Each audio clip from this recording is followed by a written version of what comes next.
Good evening, everyone, and a very warm welcome back to My Career in Tech web series. Happy New Year, and we hope you're all executing the goals that you set out for this new year. As usual, my name is my host. I'm your host, Oluwademilade Abiru. For those of you who are new to our channel, this series connects the three MCT talents with experienced tech professionals.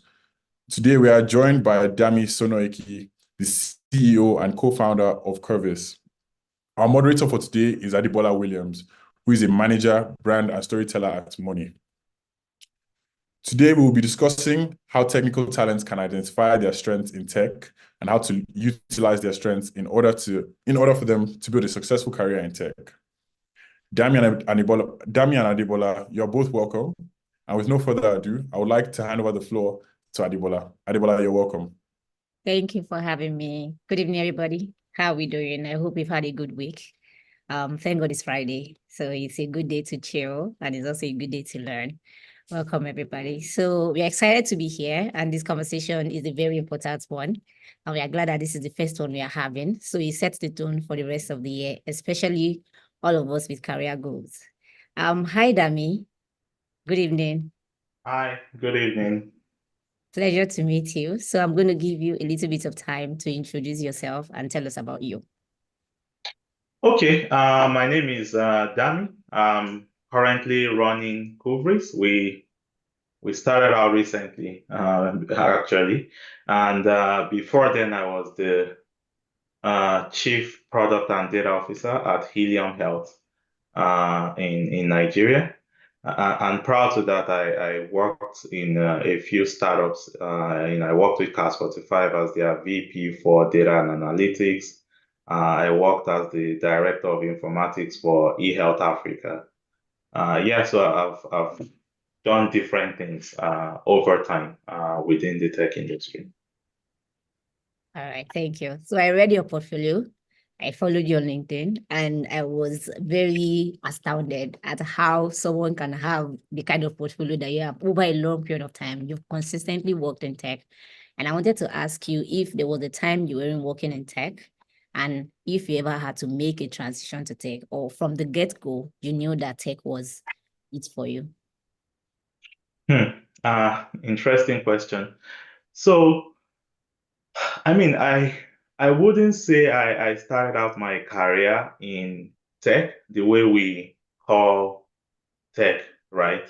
So I started out my career as a GIS analyst, which is Geographic Information Systems, basically using maps to understand the world. It's a form of tech, right? But not the common tech that everyone knows. And, as at the time I was doing, I didn't know that it was, we didn't see it as tech. We just saw it as GIS. It's a niche, right? But then along the line, I started understanding that it was related to everything.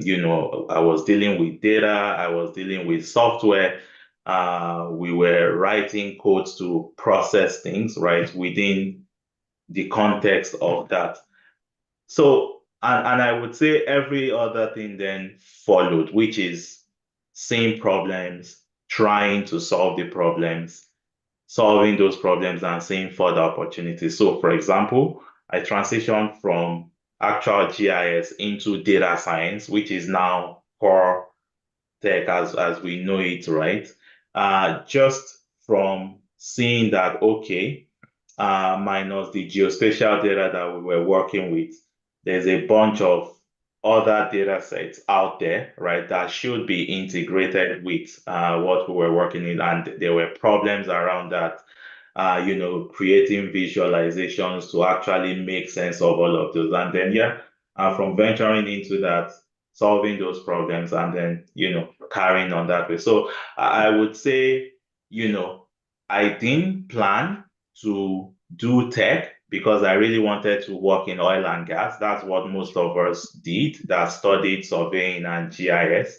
But I didn't get the opportunity. The opportunity I got, I took it, and then everything was, everything carried on from there. So that's how I found myself actually doing tech. So it wasn't planned, it was by chance, and then from curiosity and trying to solve problems. Awesome, awesome. I like how you flowed into this because your explanation of how you started your career in tech is very tied to our conversation today, which is identifying your strengths in tech and utilizing it.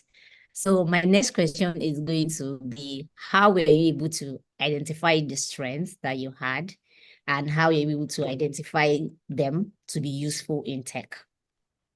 Okay. I mean, I owe majority of my career. I mean, I won't say it was my first boss, but I remember one of my early bosses then, he was the MD of the consultancy company I was working with. This was back in the UK. I took up that job as a consultant and I was paid a lot of money for it. And it was a short consultancy. After the short consultancy, I went to him for feedback because I wanted to know feedback about my performance. And he said something to me, right? He said, you have a very, very analytical mind and a very, very strong problem solving skills. But there's a huge gap between your technical skills and your thinking. So it was like your thinking is here and your technical skills are here, right? So you have a decision to make. And I mean, I was really young, right? So what I did was I took a pay cut and joined that company.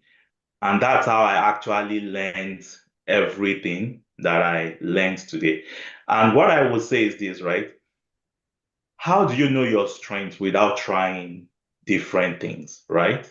So in that process, I saw, as a consultant, you are thrown a lot of problems. I coded, I worked on databases, all the GIS related work, actual work in other forms of data. And then I began to see what my strengths were. First of all, I knew that software development fully was not for me because even though I could do it, I didn't enjoy it, right? I enjoyed playing with data, so I knew that I would continue to build my skills in that. Um, I did things like software testing with developers, etc. As at then, product management was not really, well known the way we know it now. But I also knew that I didn't really want to be a project manager then, right? So I focused on building my technical skills in data and went through that to when I got to a managerial level. Of course, this was in different organizations. But then as a manager, that also gave me, better purview into seeing problems, right? And from solving problems, understanding those problems, which is what product managers do, right? And then I transitioned to product management, but then building data and software products, building GIS products and all those things, right? And you would see how all of those then helped me, right, to be able to do things like, okay, you can do a chief data officer role or a chief product officer role, a chief technology officer role. But all of this came from actually trying things out, being willing to deep dive into problems, trying to solve them, and of course, encountering issues. Some I would solve quickly, collaborating with people, and then from there I could understand that, okay, I think I'm really good at this. I think I like this, or I think I'm really not good at this. I don't like this. And even at a point, for example, I'm very good in GIS. Like if I wake up today and you give me any GIS work, that's because that's what I studied. Like that's where I started my life from. But that's not what I do, right? I don't want to be the greatest GIS person in the world, even though I know it. So understanding your strengths comes from first trying a few things out, applying them, picking the ones you love. And even then, sometimes your strength is not really what your greatest strength sometimes is not really what you want to spend the rest of your life doing. So mixing that with your goals, your vision, what kinds of problems you want to solve, right? Then, becomes part of the things that helps in making those decisions, I would say. Yeah, that was a really full answer. Thank you, Dami. I hope we have questions, because that's noting our questions down so that you don't miss out on anything. Right. So one of the important things that Dami also shared now, which I think some of us may have missed, is that he asked for feedback. So he spoke about talking to his boss to say, what do you think about this thing? And he was also able to now, his boss was able to help him say, there's a gap in this, your knowledge and in this space. And he tried to bridge that gap. So if you're looking to identify your strength as well, you can also ask for feedback from your colleagues. You can ask for feedback from your superiors and from the people that you work on projects with. Awesome. So my next question is very down-based, right? So today's tech world is always evolving. There's always a new space tomorrow. I mean, right now, the in thing is cybersecurity, data analytics, software engineer and the rest have been kind of put to the back. There are new kids on the block. So what are the skills that you will consider as strength in today's ever-changing tech world? That's an interesting question. From my own perspective and the way the world is going, right? I think the most important things are the soft skills. And I'll explain. So now, solving problems, there are a lot of tools to solving problems, right? The first thing is, how do you understand the problem? How do you collaborate with people to solve that problem? Because no one solves problems alone, right? How do you bring people together to solve? So you need to start talking about things like communication skills, right? How do you communicate clearly and effectively, right? How do you meet people and collaborate with them to solve those problems, right? So first of all, those are the important things. And if you look at it, if you have those skills, right, then of course the hard skills are also very important, especially even when you've reached a particular stage in your career, depending on the kinds of problems you have to solve. I mean, I'm starting a company, I need to put in my hard skills, right? Because I don't have the resources to be just a manager, right? So, but then communicating that vision, bringing people together, all of those are very important. But then when you have those ones and you then come down to the hard skills, I think it doesn't really matter, right? Because I've seen lawyers that code, right? I've seen engineers that went on to do product management. So I don't think whether it's cybersecurity or software development or data analytics, if you look at the world, the way the kinds of problems you have to solve in the world, you need all of those different skills for different kinds of problems. So rather than optimizing for one particular skill set, right, I would say optimize for your strength, what you enjoy doing, and what aligns with the kinds of change that you want to make. And then make sure that you have all those other skills that enhance the hard skills that you have, and you are good. Wow. So I can't even ask you my next question because you already answered it in this. I was going to ask how you leverage transferable skills, because I'm also a non-technical hand in tech that is becoming technical. So most of the things I had to do, my first line of coming into the technical space was highlighting the skills that I was bringing from the non-technical and now using it in the technical space. That was a really brilliant way to answer that question.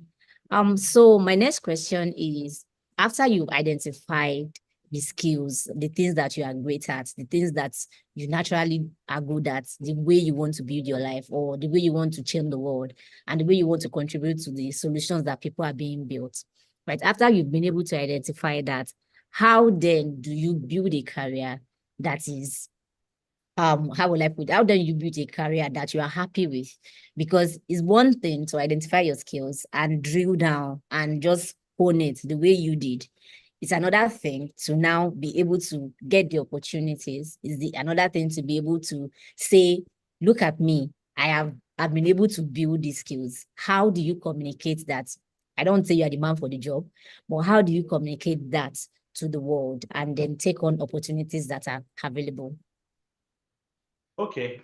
So, I mean, some of the things I'm going to say, I didn't really do them because I fall more on the very, very introverted side, but then I've been fortunate, I would say.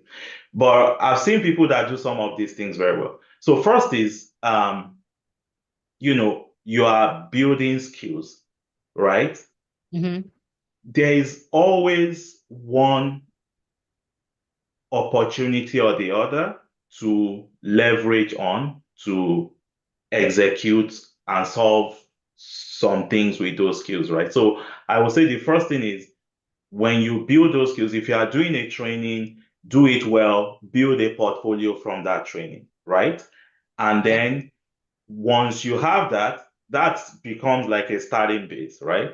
The next thing is find opportunities. It may not be the most ideal opportunities, but then you can still take it and make something out of it. And I'll give you an example. I mean, I was talking to one of my friends, and he works he works as an accountant, and he was looking to transition to data analytics and was talking to me about, okay, what do I do? And I'm like, okay, you're an accountant, right?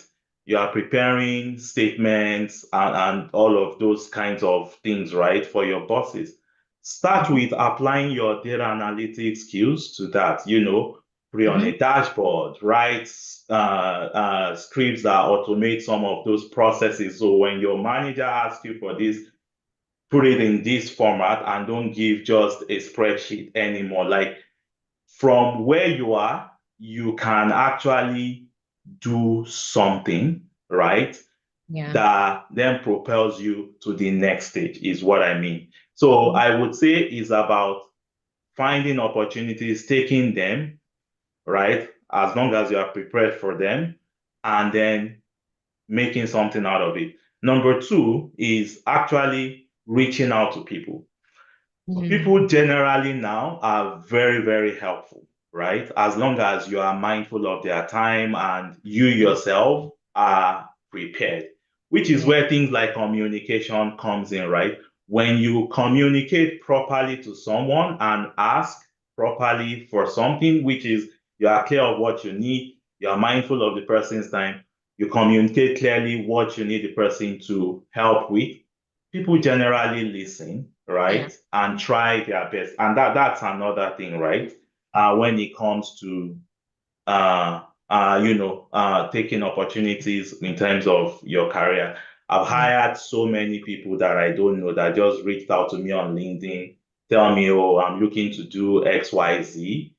And sometimes it coincides with something I'm trying to solve, right? And then, opportunity meets preparation. But if the person does not reach out, how do you know?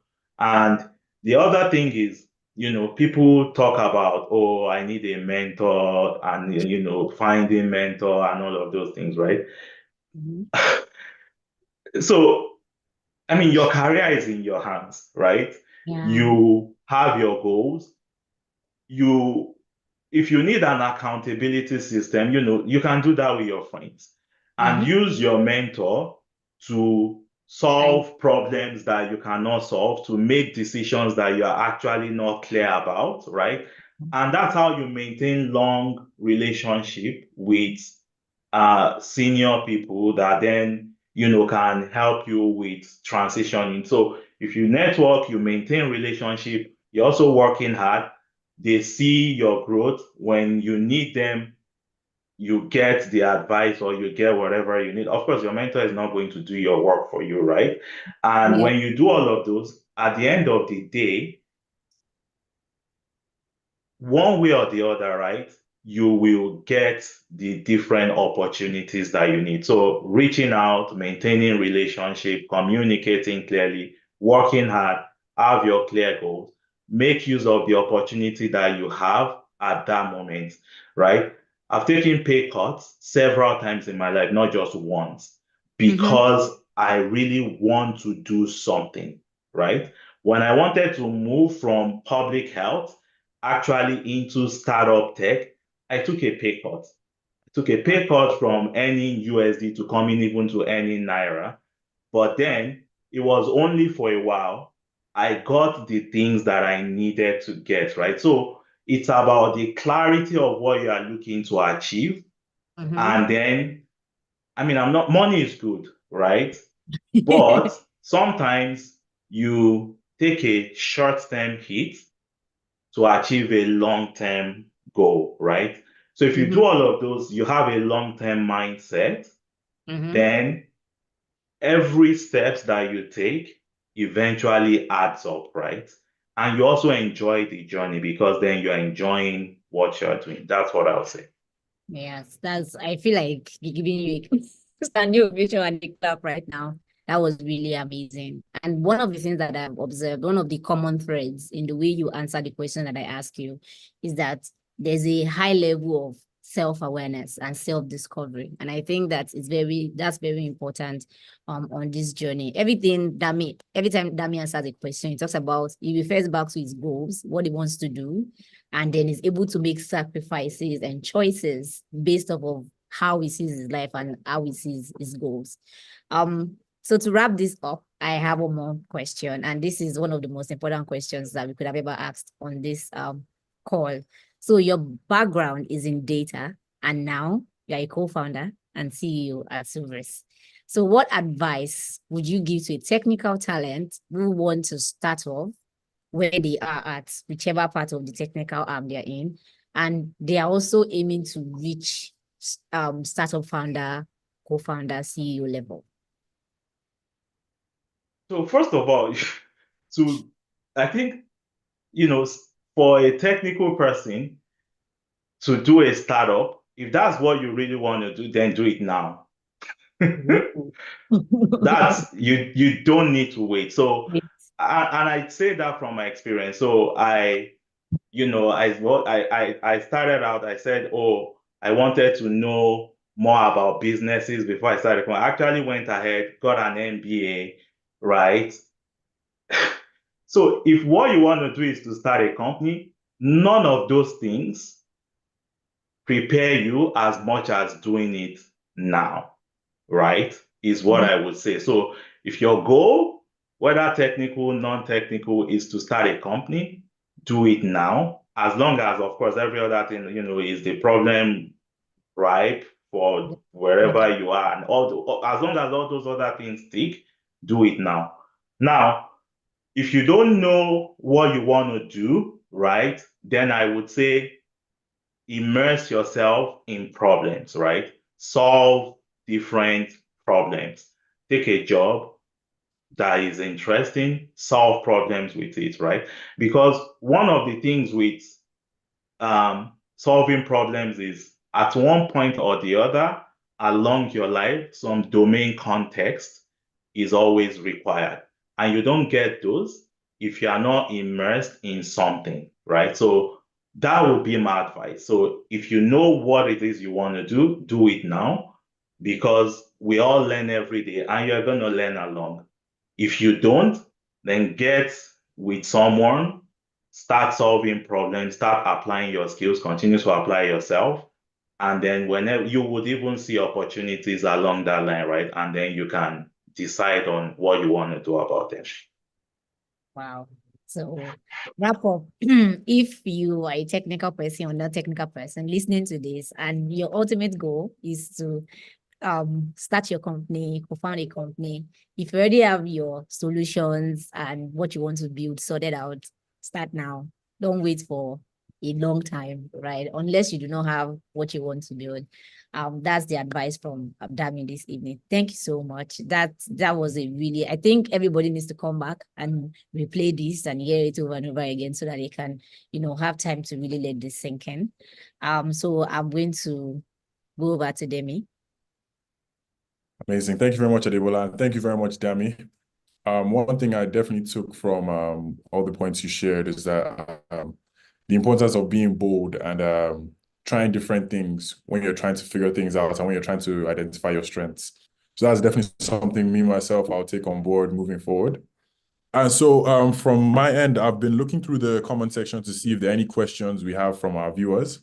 And so I'll just highlight about 3 questions for Dami. Okay, so the first question I have is, how can someone without much experience in tech identify their strength in this field? Okay, good question. So first of all, when we talk about careers in tech, right, there's always a technical part and a non-technical part. And the fact that it's non-technical does not disqualify it from being tech, because tech is a field, there's companies. To run a tech business, right, you need both technical and non-technical skills, meaning you can be a marketing person and be in tech, right?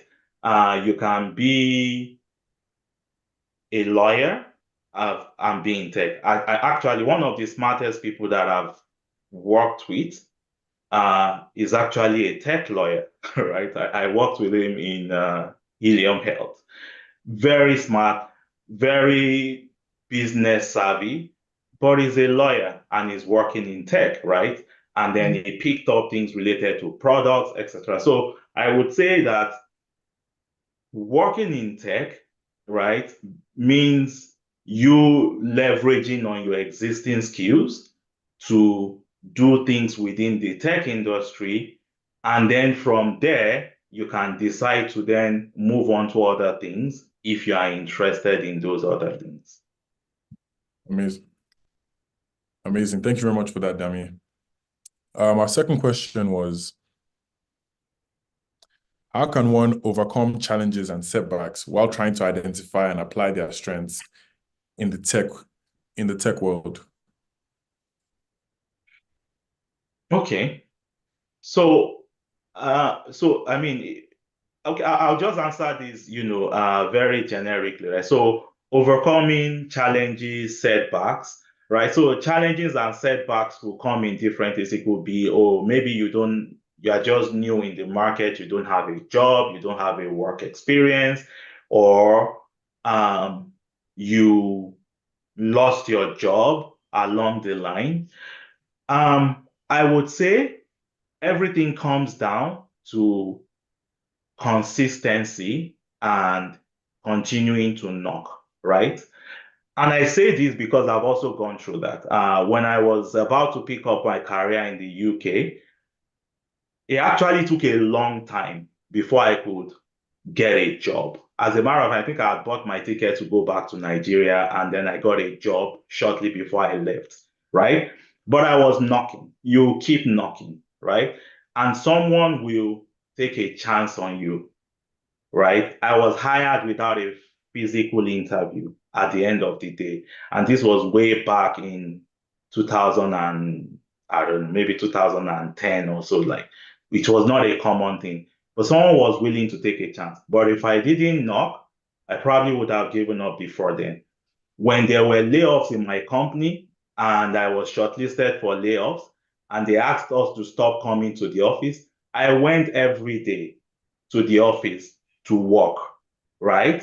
And if I felt like crying, I would go into the toilet and cry and come back outside and continue my job. And people would even ask, oh, why are you in the office? But I'm still employed, right? Why would I sit at home and be doing nothing? I will still do the work. You know what happened? I got removed from the shortlist. So again, is just going against the odds every time you are faced with the odds. It's not easy, but then life is not easy, right? So that's what I would say when it comes to overcoming challenges, overcoming setbacks, right? Because it's in those challenges and setbacks that our characters come out, right? So the question then is, who exactly are you and how do you want to deal with those challenges? Sometimes it's easy, sometimes it's not, but we keep moving on, I would say. So I'll say consistency, going against the norm, right? And continuing to work hard, with whatever is with you. And, one way or the other, you will survive. Amazing. That's a very amazing way of answering the question, Dami. Thank you very much. Three things I picked up from that again was you just emphasizing the importance of being bold, the importance of perseverance, and also the importance of believing in the goal that you have with what you want to achieve in the tech world. So I feel like that's what can keep people going. Thank you very much for that, Dami. The last question I have from the audience would be, are there any tools or assessments you recommend for beginners to assess their strengths in the tech industry? I mean, I'm sure there are tools, but I won't. The best tools that you have around you are actually the people around you, right? That you are working with. So if you're a student, you are working in groups, right? Your group members sometimes see your strengths and know your weaknesses, right? So the most important thing are two things. Number one, reflection. Number two, feedback. Reflection helps you introspect. And the easiest way to reflect is to journal, right? Have a book, journal, think through your day, think through what happened, what could I have done better, which, if you actually are critical, then you would know, okay, if I went this way, maybe this wouldn't have happened. If I had these skills, maybe I would have been able to solve this problem. Then you go ahead and build this skill. Same with feedback, right? Then, if you're an open person and you don't, you take feedback with grace, then people will be willing more to give you feedback. But then introspection and reflection also is what helps you to process feedback, because what you do with feedback, you make decisions. And sometimes you get a feedback, yes, I'm willing to live with that. That's fine, right? But it comes from the reflection that we have. So I would say, regardless of whatever tools, because I've also used different tools for personal planning, but everything that you still have to do comes down to, you are thinking of the feedback that you've received. You are also reflecting, right, on all of those feedback and on all the occurrences and the experiences you have to try to make a decision. What do I continue to strengthen? What do I drop? What do I need to learn? And you continue to do that. So those are the two most important tools that I would say, because then that helps you make the best use of any other tools that you are making use of. Fantastic. Thank you very much, Dami. A great thing I highlighted from what you said is that people don't need to necessarily seek external help to find out what their skills are. Like, the best way to figure out what your skills are is looking within. And that can be gotten from reflecting, as you said, or like journaling, which is a great skill, great thing to do. Thank you so much, Dami. And also feedback from the people around you. So, that external is also important because you are working with people, right? But then even when you get that feedback, you still need to reflect on the feedback. So yes, those two are very important. Amazing. So they work hand in hand. They work together well then. Exactly.